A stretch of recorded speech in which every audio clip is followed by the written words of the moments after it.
चलिए, और सब ठीक ठाक है? चलिए, अच्छी बात है, सबको प्रसन्न रहना ही चाहिए। अच्छा, तो कल कहाँ तक हो गया था भाई? अच्छा, तो गॉस थ्योरम हो गया है। चलिए, अच्छी बात है अगर गॉस थ्योरम हो गया है तो अब चलिए गॉस थ्योरम के बाद अब हम लोग देखते हैं गॉस की थ्योरम से संबंधित कुछ प्रॉब्लम देखते हैं। ओके, तो क्या सब लोग तैयार हैं? चलिए, तैयार है तो हम भी तैयार हैं। ठीक है, आइए। तो देखिए, गॉस की प्रमेय क्या कहती है? गॉस की प्रमेय कहती है कि किसी बंद पृष्ठ से होकर गुजरने वाला वैद्युत फ्लक्स उसमें उपस्थित नेट आवेश का 1/ε0 गुना होता है। यानी कि जाहिर सी बात है कि फ्लक्स के लिए सिर्फ वही आवेश जिम्मेदार है जो गॉसियन पृष्ठ के अंदर हो, और जो आवेश यानी कि जो चार्ज गॉसियन पृष्ठ के बाहर होगा वो कभी फ्लक्स नहीं देगा। क्या मेरी बात एकदम क्लियर है? आइए देखते हैं कैसे। मान लीजिए आपके पास एक ये गॉसियन सरफेस है, ये गॉसियन सरफेस है। ओके, ऐसा एक ये गॉसियन सरफेस है, और यहां पर मैंने कहा कि चलिए भाई एक पॉइंट ये है और एक पॉइंट ये है। इस पॉइंट पर प्लस का Q1 चार्ज है, और आपसे कहा गया कि यहां पर आपके पास में माइनस का Q1 चार्ज है, और यहां पर आपके पास में Q2 चार्ज दिया गया है। ओके, अब आपसे कहा गया कि चलिए भाई बताइए फ्लक्स कितना होगा। तो पहली चीज, गॉसियन सरफेस आपका ये है, इसको बोलते हैं गॉसियन सरफेस AG। ओके, तो यानी कि वही चार्ज फ्लक्स देगा जो गॉसियन सरफेस के अंदर होगा, यानी कि गॉसियन पृष्ठ के अंदर होगा, और वह आवेश आपके किसी मतलब का नहीं है जो गॉसियन पृष्ठ के बाहर हो। क्या मेरी बात एकदम क्लियर है? चलिए, तो यहां पर जरा ध्यान दीजिएगा कि आपसे पूछेगा चलिए भाई फ्लक्स कितना होगा, तो आपको मालूम है कि यहां पर नेट चार्ज कितना है? नेट आवेश का 1/ε0 गुना होता है, यानी कि φE कितना 1/ε0। और गॉसियन पृष्ठ के अंदर आवेश कितना भाई? यहां का आवेश 0 हो जाएगा। तो क्या ये आवेश आपको कभी फ्लक्स देगा? बिल्कुल नहीं, ये आवेश कभी हमें फ्लक्स नहीं देगा। तो अगर यहां का आवेश 0 है, नेट आवेश 0 है, तो मल्टीप्लाई आप किससे कराइए? 0 से। तो इससे संबद्ध फ्लक्स कितना हो जाएगा? इससे संबद्ध जो फ्लक्स होगा वो कितना हो जाएगा? 0। क्या मेरी बात एकदम क्लियर है? बोलो भाई, बोले यार, आया कि नहीं आया सबको? चलिए, अच्छी बात है। अब इसके बाद एक क्वेश्चन हम लोग और लेते हैं, ठीक ठाक बढ़िया क्वेश्चन। मान लीजिए आपके पास में एक क्यूब है इस प्रकार का, एक इसकी प्रत्येक साइड अपन ने A ले लिया, एक क्यूब है, प्रत्येक साइड A है। ओके, इसे अपन ने कहा x अक्ष, इसे अपन ने कहा y अक्ष, और इसे अपन ने कहा ये z अक्ष है। ऐसा ये क्लियर। यहां पर इसके सेंटर में, यहां पर यानी कि इस क्यूब के अंदर यहां पर दिया गया है माइनस का 3 कूलाम का आवेश दिया गया है, या -3Q ले लीजिए, जो भी आपको मानना है। ओके, और यहां पर आपको दिया गया है माइनस का 2Q, और यहां पर दिया गया है प्लस का 4Q, इतना दिया गया है। ओके, अब आपसे ये कह रहा है कि चलिए बताइए कि इससे इस पूरे के पूरे जो क्यूब है, ये पूरा का पूरा जो क्यूब है, इससे होके गुजरने वाला फ्लक्स बताइए कितना फ्लक्स होगा इसका। φE अपन को क्या करना है? निकालना है। ओके, तो मैंने आपको गॉस की प्रमेय में क्या बताया? गॉस की प्रमेय क्या कहती है? किसी बंद पृष्ठ, तो क्यूब आपका खुद ही बंद है, तो किसी बंद पृष्ठ के अंदर, तो बंद पृष्ठ के अंदर आपके पास में कितना चार्ज है? माइनस का 3Q है, माइनस का 2Q है, और प्लस का 4Q है। तो यहां पर नेट चार्ज कितना है, यानी कि टोटल आवेश कितना है? तो अगर आप यहां से पाएंगे कि माइनस का 3, माइनस का 2 यानी कि माइनस का 5, और ये प्लस का 4 यानी कि माइनस का Q। तो अगर आप ध्यान से देखें तो यहां पर φE 1/ε0 गुना होगा, किसके, नेट चार्ज के। तो नेट चार्ज कितना है माइनस क्यू, तो ये फ्लक्स कितना हो जाएगा भाई, फ्लक्स आपका हो जाएगा phi is equal to with minus sign q by epsilon naught, ये चीज आ जाएगा ये। तो इतना फ्लक्स होगा इससे होके गुजरने वाला। ओके, क्या मेरी बात एकदम क्लियर है? आइए अब हम लोग कुछ और फ्लक्स से संबंधित कुछ और अपन लोग क्वेश्चन सॉल्व करने का प्रयास करते हैं। मान लीजिए मैंने आपसे ये कहा कि आपके पास में कोई एक ये सॉलिड बॉडी है। ओके, ये एक सॉलिड बॉडी है, ठीक, ये एक सॉलिड बॉडी है, ऐसी सॉलिड बॉडी है, ये सॉलिड स्फीयर। इसमें एक इलेक्ट्रिक फील्ड ऑफ लाइन आपकी ये जाएगी इस प्रकार से, एक इलेक्ट्रिक फील्ड ऑफ लाइन आपकी ये गई और ऐसी यूं निकल गई, और एक इलेक्ट्रिक फील्ड ऑफ लाइन आपकी ऐसी यूं निकल गई, और एक आपकी यूं गई और आपकी यूं निकल आई, ये ठीक है। इसको अपन ने कहा नंबर 1, नंबर 2, नंबर 3 और नंबर 4।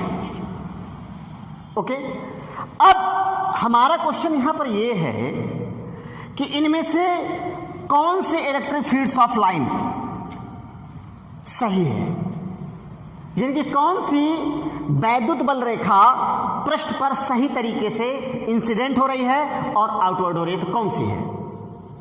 तो जब आपने property of electric fields of line पढ़ी, तो ये भी आपको पता होना चाहिए, हालांकि ये फ्लक्स का पार्ट नहीं है, लेकिन फिर भी आपको इसके बारे में थोड़ा बहुत जानकारियां होनी चाहिए, और इसे मैंने आपको property of electric fields of line में भी बताया था। थोड़ा सा सोचिए, ओके, इसको आपको घर पे करना है। एक क्वेश्चन मैं आपको और देता हूं।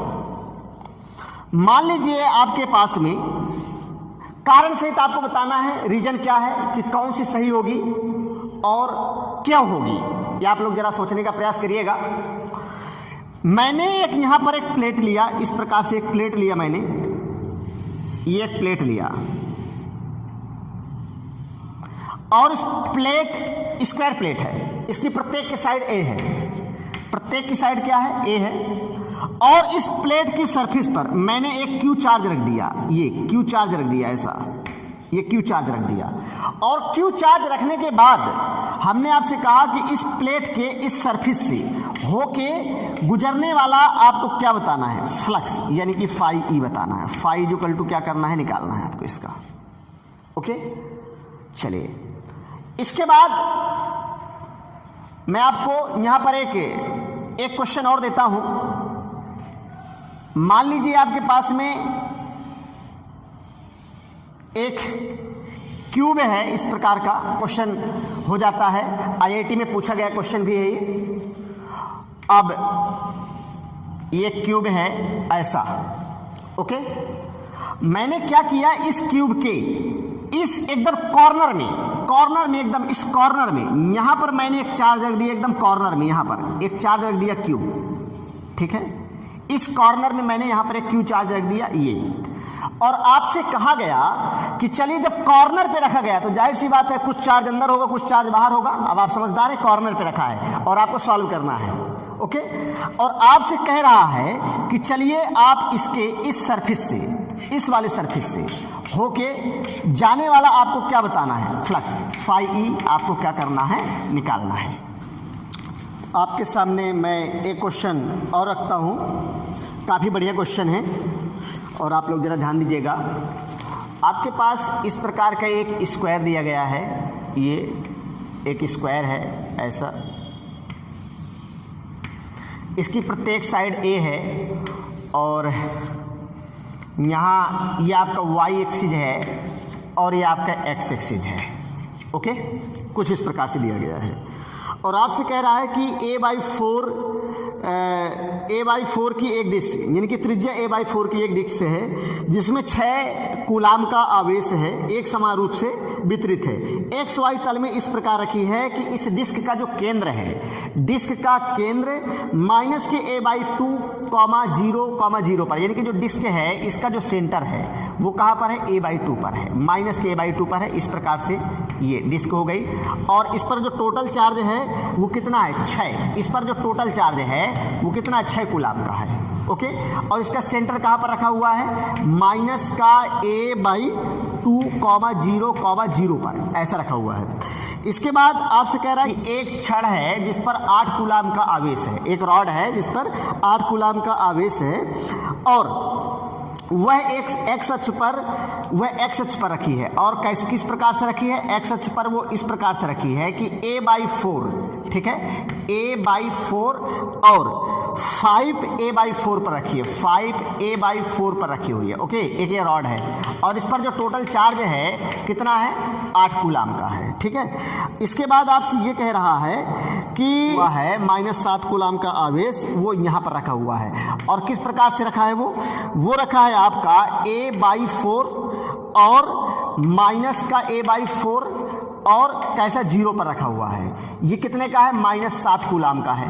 ओके, इसके बाद फिर आपसे ये कह रहा है कि एक चार्ज है जिस पर 3 कूलाम का आवेश है और वह रखा हुआ है, और वो यहाँ पर रखा हुआ है, ऐसा, ठीक है, यहाँ पे रखा हुआ है 3 कूलाम का आवेश है, ये प्लस का 3 कूलाम का आवेश है। और ये कहाँ पे रखा हुआ है, ये रखा हुआ है माइनस का 3A/4, 3A/4, 0 पर रखा हुआ है।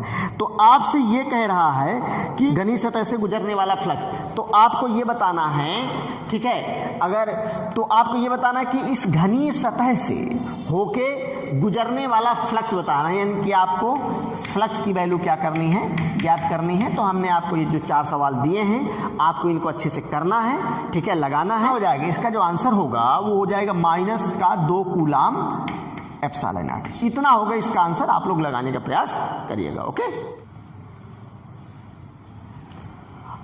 चलिए, अब जो हमारा अगला टॉपिक है वो यह है कि अनंत लंबाई के, मान लीजिए हमारे पास में कोई एक अनंत लंबाई का, ठीक है, एक समान आवेशित चालक तार है। ठीक है, ये अनंत लंबाई का एक समान आवेशित चालक तार है, इस प्रकार का। ओके, तो इसके निकट, आपको इसके निकट किसी बिंदु पर आपको इलेक्ट्रिक फील्ड यानी कि वैद्युत क्षेत्र की तीव्रता क्या करनी है, ज्ञात करनी है, यानी कि निकालना है। ओके, चलिए अब हम लोग इस पर काम करने का प्रयास करेंगे। चूंकि ये जो चालक तार है इसकी लेंथ इनफाइनाइट है, जाहिर सी बात है कि जब आप इसको Q चार्ज देंगे तो पूरा आवेश इसकी कहाँ चला जाएगा, लंबाई में चला जाएगा, इस प्रकार से इसकी लंबाई में चला जाएगा। और जब पूरा आवेश इसकी लंबाई में गया तो जाहिर सी बात है कि क्या बनाएगा, चार्ज डेंसिटी यानी कि आवेश घनत्व। और कहाँ गया, लंबाई में गया है, तो आवेश घनत्व कितना हो जाएगा, लैम्डा, और लैम्डा इक्वल टू कितना हो जाएगा, Q/L। ये क्या हो जाएगा, लैम्डा यानी कि Q/L।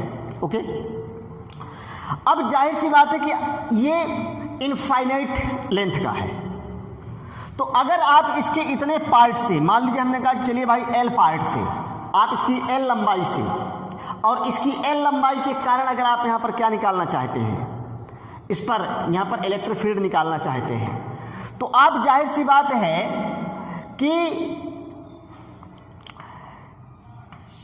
चूंकि तार है तो तार का आकार कैसा होता है, तार का आकार बेलनाकार होता है। तो तार का आकार बेलनाकार है, तो इसे बंद करने के लिए हमें एक बड़े खोखले बेलन की आवश्यकता होगी। और जिस बिंदु पर आपको इलेक्ट्रिक फील्ड निकालनी है, तो जो खोखला बेलन है, इस खोखले बेलन को हम लोग बोलेंगे गॉसियन पृष्ठ। तो इसे हमें क्या करना पड़ेगा, कवर करना पड़ेगा। इसे हम एक गॉसियन पृष्ठ यानी कि खोखले बेलन के द्वारा क्या करेंगे, कवर कर देंगे इस पॉइंट को, इस प्रकार से। चलिए, ये पॉइंट है, इस पॉइंट को हमने यहाँ से क्या कर दिया, कवर कर दिया, किसके द्वारा, गॉसियन पृष्ठ के द्वारा। ये कर दिया। इसकी रेडियस कितनी है, इसकी रेडियस अपन ने कह दिया स्मॉल आर है। अब हमको यहाँ पर क्या निकालना है, इलेक्ट्रिक फील्ड निकालनी है। तो जिस पॉइंट पर इलेक्ट्रिक फील्ड निकालना हो वहाँ पर आप एक टेस्ट चार्ज रखते हैं। यहाँ पर जो चार्ज है वो पॉजिटिव है। टेस्ट चार्ज यानी कि परीक्षण आवेश हमेशा धनात्मक होता है। तो अगर ध्यान से देखें तो यहाँ पर इलेक्ट्रिक फील्ड की जो डायरेक्शन होगी वो कुछ इस प्रकार से होगी, बाहर की ओर होगी। ओके, क्या मेरी बात एकदम क्लियर है? तो चलिए, यहां पर हमें लगाना होता है दो चीजें। एक तो हमें क्या लगानी होती है, गॉस की प्रमेय, और एक क्या लगाना होता है, फ्लक्स की परिभाषा से। तो सबसे पहले हम लोग यहां पर लिखते हैं फ्लक्स की परिभाषा से,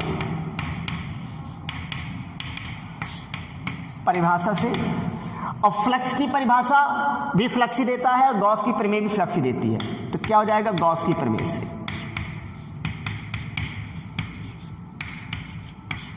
गॉस की प्रमेय से। क्या मेरी बात एकदम क्लियर है? आइए देखते हैं। तो फ्लक्स की परिभाषा क्या कहती है? फ्लक्स की परिभाषा कहती है, यानी कि देखिएगा ये भी फाई ई है और ये भी आपको क्या है, फाई ई है।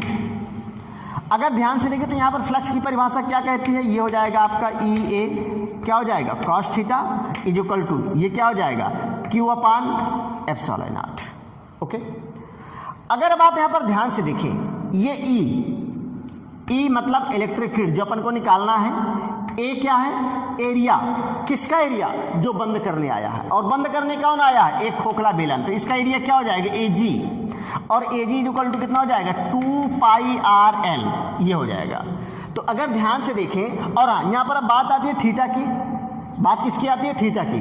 तो थीटा किसके बीच का कोण होता है, ये होता है एरिया वेक्टर और इलेक्ट्रिक फील्ड्स ऑफ लाइन, यानी कि वैद्युत क्षेत्र। ठीक है, तो वैद्युत क्षेत्र तो आपका ये है, एरिया वेक्टर पृष्ठ पर हमेशा क्या होगा, लंब होगा। इसकी डायरेक्शन कहाँ होगी, बाहर की ओर। तो थीटा इक्वल टू कितना हो जाएगा, 0, क्योंकि इन दोनों के बीच का एंगल कितना हो गया, 0 हो गया। तो अगर अब आप यहाँ पर ध्यान से देखें तो ये ई तो आपका ज्यों कहते हो, इसके बाद ए कितना है आपके पास में, 2 पाई आर एल, ये हो जाएगा। थीटा कितना है, इसको आप क्या लिखेंगे, cos 0 is equal to q. अब यहाँ पर चार्ज तो नहीं रखेंगे, चार्ज डेंसिटी रखेंगे, क्योंकि पूरी लंबाई में फैल गया चार्ज। तो अब क्यू की जगह आप यहां पर लिख सकते हैं लैम्डा इंटू एल, ये हो जाएगा lambda into l by epsilon not. और cos 0 की वैल्यू क्या होती है, cos 0 इक्वल टू 1 होता है। तो अब आप यहां पर क्या रखेंगे, ये हो जाएगा E into 2 pi r into l into क्या हो जाएगा 1 is equal to lambda into l by epsilon naught. तो एल से एल क्या हो जाएगा, कैंसिल हो जाएगा। 2 पाई आर आप नीचे ले आइए, तो E इक्वल टू कितना हो जाएगा, lambda by 2 pi r into epsilon naught. ये दिस प्रूव दैट। तो ये क्या है, एक अनंत लंबाई के किसी एक समान आवेशित चालक के कारण उसके निकट किसी बिंदु पर इलेक्ट्रिक फील्ड है। मेरी बात क्लियर है?